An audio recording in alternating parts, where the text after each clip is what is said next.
Welcome back to Radical Garage. This episode, we're going to be taking the seat out and adjusting these floor pans because I can put my finger or my fist right through this whole thing, and if you stomp hard enough, I could probably put my whole foot through here. So that's a problem.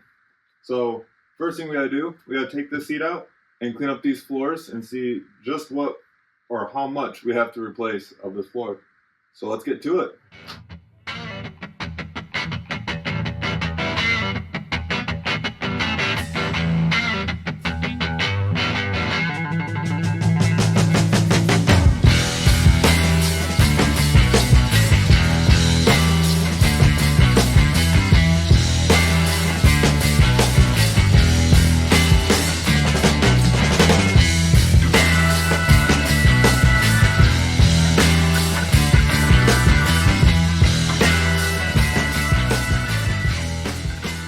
Alright, now don't quote me, but I believe there's 4 9/16 bolts holding the seat in.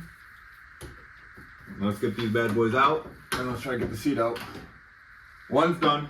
We got 3 more to go, hopefully, and I'll be back. When we're trying to pull this seat out. Alright, I was wrong. There were 6 bolts and they were very rusted, pain in the butt. Note to self, I need to get one of those electric, Ryobi wrenches, because that would have saved my wrist and my pinky and fingers and everything a lot of pain. But enough of that. Let's see if we can get this out without scratching the paint.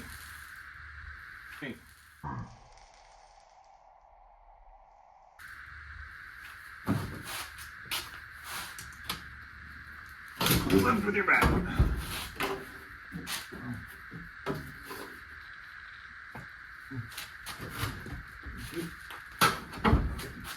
I'll try to pick up and push.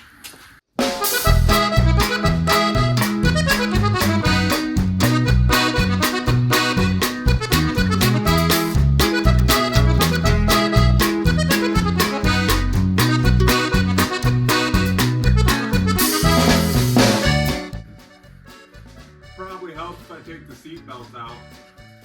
Whew. Still hot. If you're doing this at home, there's 2 T47 bolts and then that you gotta take out. Be warned, you might have to fight with them. I needed the cheater bar, I needed the looby dooby. Oh, I almost had to go buy an adapter so I could use the impact. That was ridiculous. Anyway, let's get the seat out.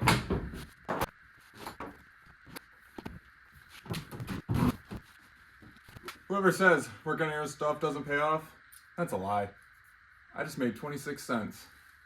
Who are you? I'm from the IRS.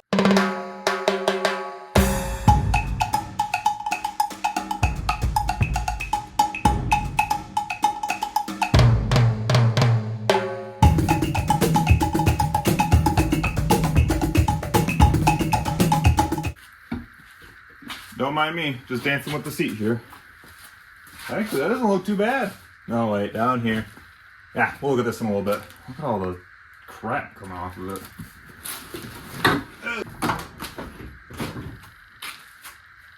Holy moly.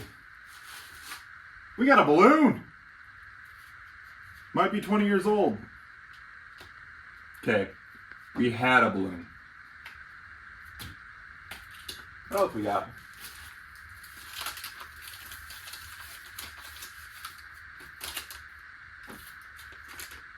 A faded receipt.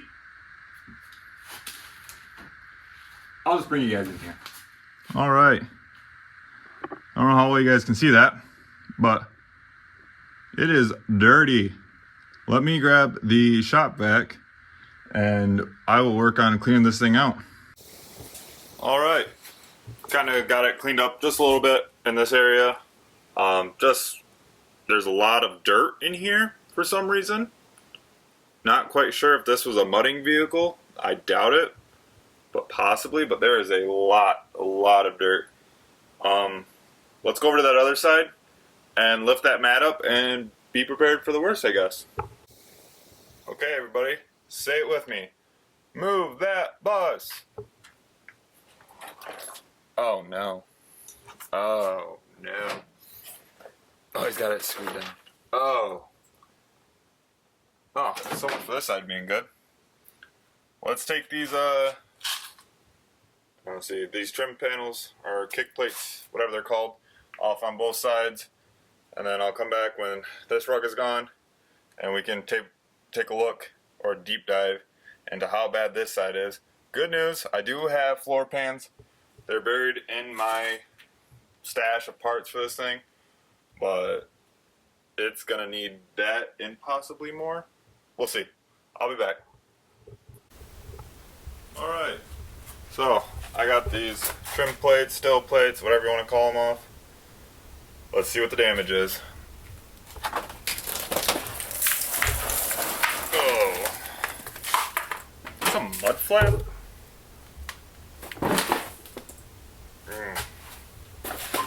Just love that. Let me grab a light real quick. I was not expecting this, I'll tell you that.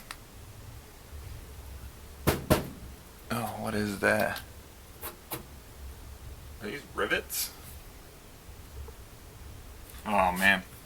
Well, I guess I'm gonna clean up around here, clean up this, take whatever that is off, and we'll see what this damage is. I mean, it's just growing at this point. Alright, so the audio for this clip does not exist thanks to the microphone on my iPhone taking the day off. That's pretty cool. But what we're doing is we're addressing the floor pan after we take that patch panel off, and it's not good. So right now I'm determining, where is the good metal and how much do I have to cut off to find the good metal. So we're thinking, the floor pan covers up about an inch of that lip, or comes up about an inch of that lip. So if worst case scenario, we can cut all that off. But yeah, let's get to cutting and hope there's no surprises underneath this floor.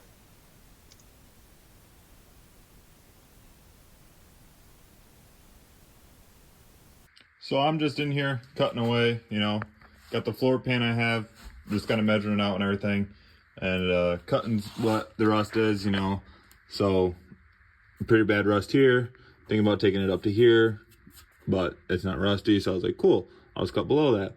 Start cutting, got the side, go to peel it, and we got a mounts house. So guaranteed we're gonna need a cab mount in the front. Never done those, sounds fun. Just kidding, no it doesn't.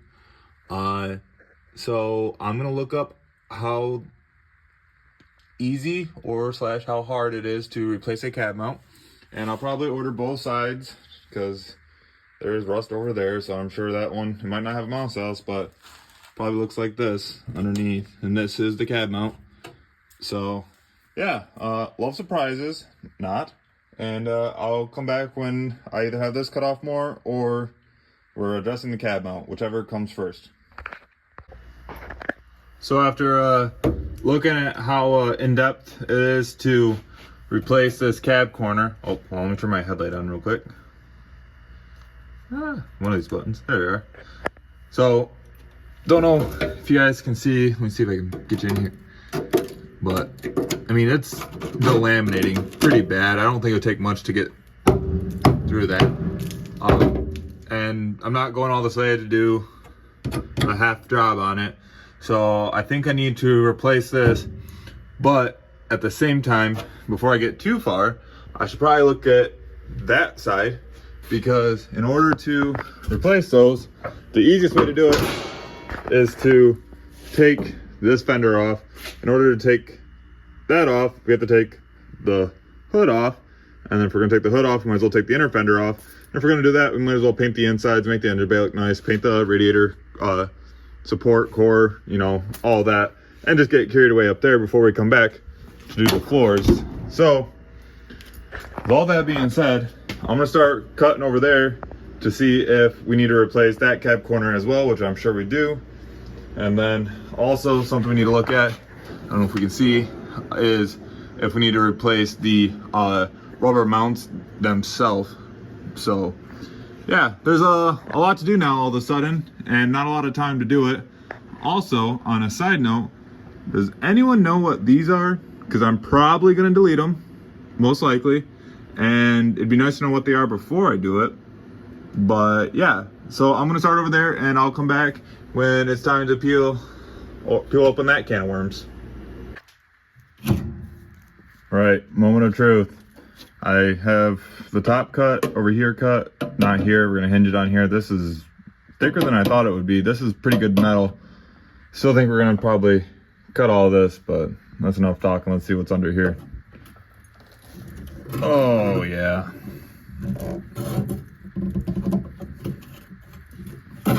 Ooh, let's get some light on this. Can I stick this anywhere? Just want you to hold it. There we go. Okay.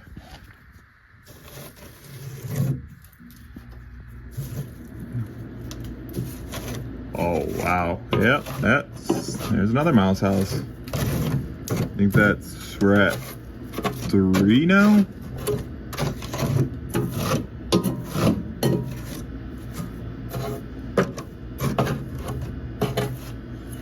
Wow.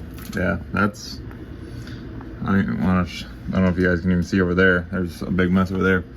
And safe to say, we're gonna have to get a cab corner for this side. I don't know if you can see it, but it's all, there you go, delaminating. So we're getting big old chunks like this coming off. So, don't know if we'll be getting to replacing these floors this episode because I don't want to make this video too long. But I think what we're gonna do for sure is cut the rest of the floors out, maybe even pop a fender off, and we'll take a look at these things from the backside. If anyone's ever replaced one of these before, please leave a comment in the video or a comment down below, because I don't know if I should put the floor in first and then the cab corner behind it so I have somewhere to spot weld to, if I should put the cab corner in first and, you know, all that stuff. So still got a lot of, wow, that was a big old chunk. Still got a lot of more research to do. But yeah, we're gonna keep going with cutting this floor out and just see how bad it gets. I do think, since this floor is actually pretty good and it's thick, I think I'm gonna use it to kind of patch in this area.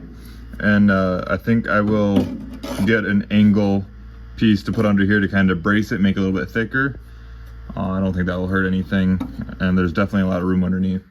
So I will be back when we're cutting more of the floor, or if I get this is taking too long, I'll pop a fender off and we'll look at this thing from the backside. So I'll be back. All right, now that we have our access panel cut, we can get to the U-joint. Just kidding. Nope, we finally got this floor pan off. You can see just how rusty this cab support really is. It wasn't just this corner, it is literally the whole thing. There's still more mouse house up there, which is telling me we're going to have to do the same thing over there, make a big old hole. Not a problem. While I have the access here, what I'm going to do is clean and prep the frame like I did in the back. I like how that turned out. Looks really good. But I think all I can do right now is just kind of clean up this area, maybe prep a floor to go in. I don't want to do any cutting yet because I don't know if I have to cut any more out for sure or not. But yeah, this cab corner, or not cab corner, this cab support is no bueno. I mean, yeah, it's just, that's donezo. So I'm gonna clean up the rest of this mouse house, and then I think what we'll do is we'll get that side. Either we'll do that side or we'll take this fender off and we'll see what it looks like from underneath. I know with this fender, I gotta also take the hood and all that stuff off, and that's gonna be a challenge by myself, but we will see. I also kind of want to make a stand. I did take the door off. It's over there. It wasn't as bad as I thought, but I do want to make a stand to where I can line like the door and the fenders all up so they're not just laying on the ground in the way with potential to getting dented or anything like that. So I think let's work on take this fender off. Just about ready to pull this clip off. I'm pretty sure I got all the bolts. In order to do that, I had to take the front bumper off, which I snapped a bunch of bolts. Don't mind the mess. This garage is a absolute mess right now. Notes for me or anyone else that's attempting this, there's this little bracket that sits right up in here. You can see right behind here, and this will attach in there and it'll hold the front grille and the fender together. So nope, for that we will put that in our bag. of hardware, if I can do it one hand. Also, there is, you can't really see, there's a bunch of bolts in there that you have to take off that go right behind the headlight bucket. You see there's one here and here, and there's all these ones over here and a bunch behind it. And I think I am ready to pull this off. You can see I've taken all these off. So next clip's gonna be me removing this fender. Oh, and also there is a bolt here and one underneath. So let's get this bad boy off. You might be asking yourself, is it really necessary to take off the front fender area to replace the floor pans? And I would say yes. Yes, it is. Because although this mount looks good, as you can see right there, it's not. And we all know rust is a cancer, so while I'm here, I might as well get it out while I can. I am going to be taking this inner fender out. I don't think that'll be too much. Looks like it still has its undercoating. Pretty happy about that. But I'm going to be replacing this. I think I'm going to be reusing these. Actually, no, I have new ones. That's right. But while we're here, might as well replace cab supports. Oh yeah, that one's toast. And we'll clean up the frame. And wow, look at that. Don't know where to space it. What is that? Do you guys know what that is? I know it's to space it so it sits higher, but I don't even know what that plug is for. Interesting. Squirrel. But yeah, if you know what that's for, leave it in the comments. But I think next thing is we are going to take this inner fender off. Here you can see all those bolt holes. But yeah, let's keep it going. So I was on a roll, taking off the inner fender. You can see we got all this room to work. And when I took it off, I figured, why grab the phone? Let's just hammer out this cab corner because that'll be quick. And boy, was I wrong. That was probably the hardest thing for no reason, mainly because I don't have a spot weld drill bit tool. So it was very hard for no reason at all. But it's off. It's down here. I gotta grab that piece off so it can hold these wires back. But I think this is going to be the end of this episode. I know I'm doing a lot of parts and stuff, but there is just a lot of rust on this truck that needs to be addressed. And I think what I'm going to do before I start fixing all of this is, at the same time, I'm going to start going underneath the frame here now that I can get it all, clean it all up. And also while I was working, you notice this shock is bad. Also, get the light on here. That the shock mount, don't think it's supposed to be like that, so that's bad. So I got to get one of those. I also need to order shock mounts for the rear, finish those up, and also shocks. So probably need shocks all the way around. And yeah, this is fun stuff we're having here. So I guess this is going to be the first part of this. I'm going to try not to make this a whole series of just doing the floor pans and the cab mounts, but boy, is it hard. We also got to get new bushings because these are cooked. So yeah, there's a lot to do, and this is only the driver's side. The passenger side is still on. The fender's still on. I got to do that. I'll probably do that off camera and do it by myself. Don't need to show you guys. It's just a repeat process of this. Unless there's anything super interesting over there, I probably won't show it. But yeah, I got to clean up. Look at all this mess. So I need to clean up, kind of get a reset in the garage, and then I'm going to attack this side, clean it all up. Probably look for springs that aren't needing to be spaced. I'll address that, clean this all up, and yeah, make it look nicer. And I might as well, you know, paint it black, paint this black, get this into primer. And then what I'll probably do is take a break or break up the cab mounts with getting the fenders and primer. I think that'd be a really cool episode and a quick one, and it'd be fun. And maybe the hood too, any body work on the hood, I'll do that. So there's a lot of interesting stuff coming up, so stay tuned. So yeah, that will do it for this episode, or this part of it. please leave a like and a comment. And if you're not subscribed, please subscribe. Helps the channel out a lot. And we'll catch you on the next one.